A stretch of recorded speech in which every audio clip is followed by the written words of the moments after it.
നമുക്ക് ഏത് വേനൽക്കാലത്തും എവിടെ വെച്ചിട്ട് എങ്ങനെ വേണമെങ്കിലും ഇഷ്ടം പോലെ തൈ വളരെ വേഗത്തിൽ ഉൽപ്പാദിപ്പിക്കാൻ പറ്റുന്ന ഒരു രീതിയാണ് നമ്മളിവിടെ ചെയ്യുന്നത്.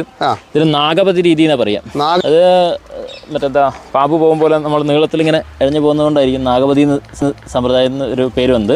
ഇതിൽ നമുക്ക് കുരുമുളകിന്റെ മുകളിൽ നിന്ന് വരുന്ന ചെന്തലകൾ കൂടുതലും മണ്ണ് നിറച്ചിട്ട് നിരത്തി വെക്കുക, അടുപ്പിച്ചടുപ്പിച്ച് വെക്കാൻ പറ്റും. ഇങ്ങനെ നിരത്തി വെക്കുക. എന്നിട്ട് ഈ വരുന്ന ചെന്തലകൾ ഇതിൽ മണ്ണിൽ വെച്ചിട്ട് അമർത്തി കൊടുക്കുക.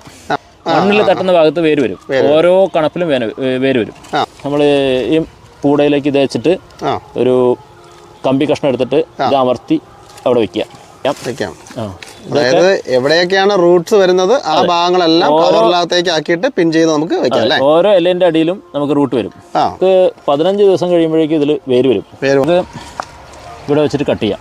നമ്മൾ പറഞ്ഞ പോലെ വേരായി കഴിഞ്ഞാൽ നമുക്ക് ഇങ്ങനെ കട്ട് ചെയ്തെടുക്കാം അല്ലേ? അതെ. ഇതിപ്പോ ഒരു തൈയായി. ഒരു തൈ